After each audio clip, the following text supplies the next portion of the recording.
Yes, welcome back, ladies and gentlemen, tankers of Blitz Universe, to the channel.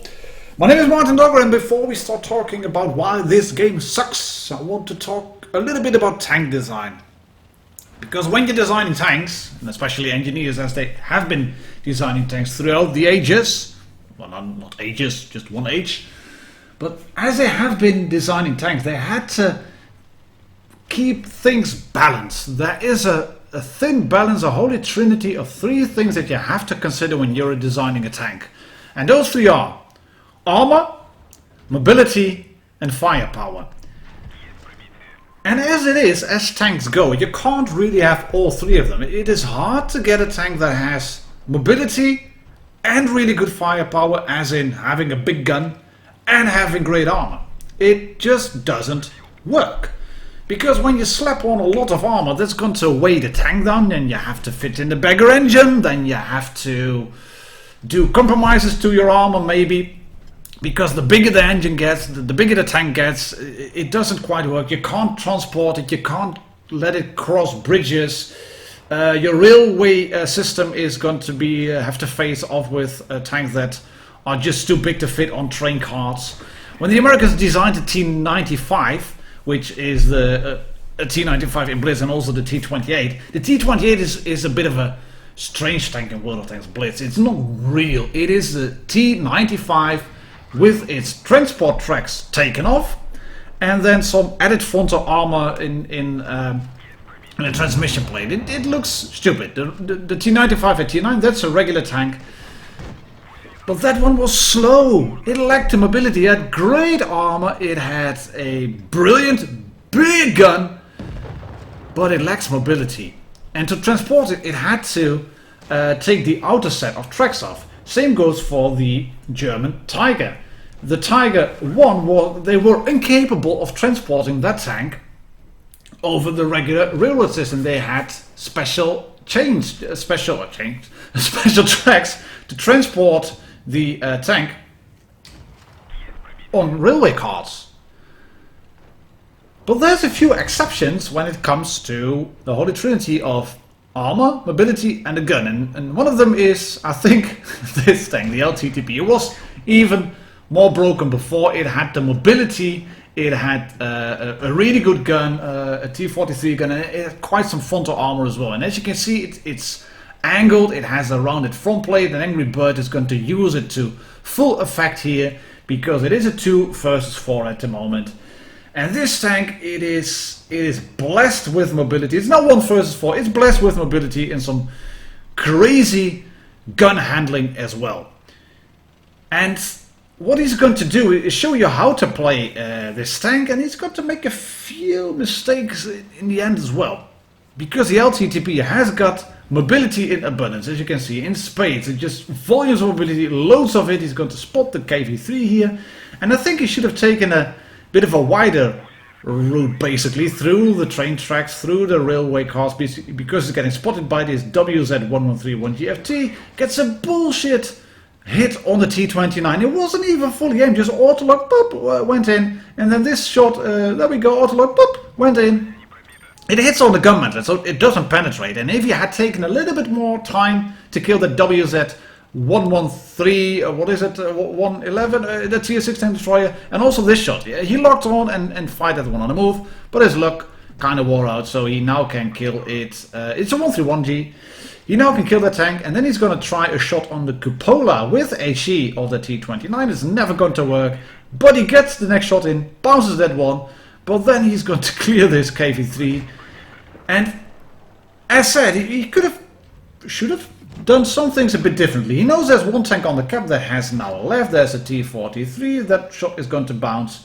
So that means that he has 3 tanks to take care of now. And I think, in hindsight, it took him too long to kill that WZ. He probably should have gone into one corner, make 1 or 2 enemies go towards the cap, because he's now getting chased by a fairly healthy T-43, which has a good gun as well, and it hasn't got that brilliant mobility of the LTTB, but still really good mobility. And here's another shot that he's trying to snap in on the T-29. There we go. But you can see he's getting harassed by this T-43, and he can put a shot through the front plate, and he gets a bounce on the engine deck. It's angled, I know, but come on, it's the engine deck. Just, how does it bounce on an engine deck? But Angry Bird is now becoming a bit cocky. He is trying to get a shot in onto the T-43, and he gets it, the T-43 misses, and then he's going to stop here, and I don't know what he was trying to do, reverse side scrape? Just, this was a bit too much, maybe. He sent me this game, said, well, 4K, 1 versus 4, could have been a 5K easily. Yeah, the game, I think you taunted the game. You taunted it, and then it hurt you, because there's only so much Russian bias that you can throw at a game, and then it will still work. And now we have this one in ratings.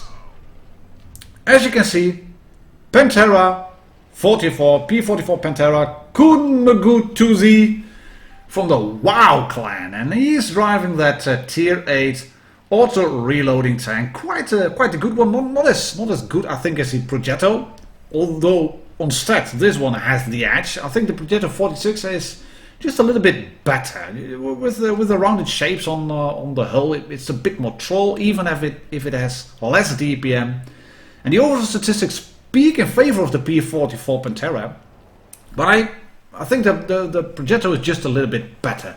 But as you can see, this ratings, the field has been set now. The playing field is clear, as you can see, because there's 3 tanks in the town. 2 of them now visible on the map. Reds have got, it's 4 versus 4 in town, it's 3 versus 3 over here. That means that you should not get shot too much, that you should not throw away your tank.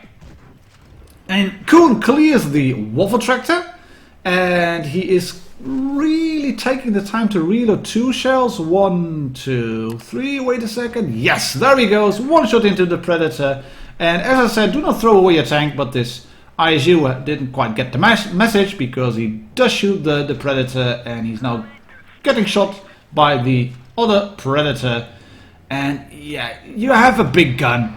There is 640 Alpha, it's Russian bias all over, but mate, just dropping onto that waffle. This isn't uprising, this is ratings. That's why this is ratings, they said. It will be fun, they said. Well, for Kuhn it is fun, because Kuhn has managed to clear 3 tanks. He's done 2k in terms of damage. And take a look at his hit point bar. He has lost a single hit point. Biggest problem now is that it's ratings and it's supremacy, and he has to drive over here. He can't afford to make a flanking maneuver, because it's soon becoming a 2 versus 4. He can shoot this Lurber once, yes, it is now a 2 versus 4. Shoot the Lurber again, set him on fire, wait for the reload. He's got 1 shot in the magazine, he's gonna finish off. Yes, because the Lurber is a 1-shot kill. And Kuhn is applying perfect trigger discipline. You can see he's not lost hit points yet. He is constantly looking, do I need 1 shell, do I need 2, or do I have the time? Can I afford to reload fully? Can I afford to reload 3 shells? And the Object 704 clears the ISU 152, that's good. And then Kuhn is going to taunt this 704, the red 704, into pushing forward. That's not going to happen. Green 704 is coming in. Yes, thank you, mate. Shoot him. Yes, there we go. And then I'll finish off. 1 shot and 2 shots. No, because the green 704 is face hugging. You probably learned that from a video or from a tip down below in the loading screen. But please, green 704, what are you doing? By that face hugging, you made it impossible for Kuhn to support you. He could have finished off this 704, maybe not so much, but he would have been able to put 3 shots into the tank, and he's now going to, yes, bait a shot. Oh, that's annoying. Track damage only. Can he get another shot in? No, we can't. Where's the... Oh, there's a T-34. Track damage. Very, very good track. Side-on shot. Bit lucky, but he bounced / absorbed 1 shot. And again, you can see he's going for a full reload, and he's gonna go towards C cap. Can he afford to capture C? 727, 30. No, that's not going to happen. The Reds are capturing A as well. Right, that means that he has to make a move. He has to go. Cap. No. He can only drive through the cap and then clear the object. Yes, once, and then take a shot. Yeah, twice. Next one. There we go. Yes. This is how you use 3 shells in your auto-reloading P44 Pantera. But then you have to play against a full health, nearly full health, T34. And he bounces yet another shot from a T34. Doesn't have the gun oppression yet. Flank T34, that's probably supposed to spell flank, but let's not get picky. Let's not call the grammar police. Yes, wait again. That one shot on the tracks. That is a bit annoying, a bit unlucky. But then again, Koen was lucky already to not have been shot completely to smithereens by this T-34 who's running adrenaline. Yes, can he shoot him? 1, 2, 3 shots in the magazine. Can't shoot the T-34 yet. Come on, buddy. Once. Yes, and bounce another shot. Come on. 965. We're waiting for the reload. 1 shot. Track wheel. T-34 is probably reloaded. Green 704, why did you have to face the red 704? Such a shame. Such a shame. And he gets a whatever medal. As you can see, Koen Gutu Z from the WoW clan. Great game played there, and yeah, I don't think he did a lot wrong, to be honest. It just, yeah. Game sucks from time to time. I'm gonna watch Waddle _ from the Rose clan. And he's in the IS7 Battle Harder, and he sent me this game. He also said to me, there was so much abuse in chat and after the game. What did I do wrong, guys? Come on, I played well, I did a lot of damage. Why was everybody so mad? I'd advise you to keep an eye out on this guy on the left, who has lost health already and is in a M48 pattern, because that's going to be the star of the show. The fight is setting up over here, as you can see, around C cap. Everybody's in like a quarter of the map, because this is what you do. And then he shoots the I7 shoots the E100. Everybody wants to go in over here. Why not use the entire map? Because we have this little part. Shoot the E100 again through the lower plate. There we go. 440 in terms of damage dealt. The pattern bounces a shot. But Waddle is here to help him a little bit, to shield him and make sure that the E100 cannot shoot him. Chieftain is down. Progetto clears the green chieftain. That's annoying. Can he shoot the E50? And then, not yet. And greens have taken A. And that's the problem you get when you have your team deploy like this. Like, have all the tanks into that little area of rockfield. Luckily, they have a flanking medium tank now, as you can see, while the M48 pattern is losing a lot of health. The STB and Sheridan are now calling for help. And the reason for that is that the STB decided to abandon flank, isolate himself. He is indeed isolated. The pattern is down. Sheridan cleared the roaring. The chieftain clears the crew. It's hit points flying everywhere, and lots of tanks are going down. And War Daddy has been inactive, quote unquote. You can also state that he held the line, which the chieftain does not appreciate apparently, and neither does the M48 pattern. Coward, coward, coward, coward. Yeah, and no, at the same time, this is a stupid move, War Daddy. This is a stupid move. You could have seen this coming. I made moves like this as well, but you could have seen this one coming because you don't have a shot now on the T123.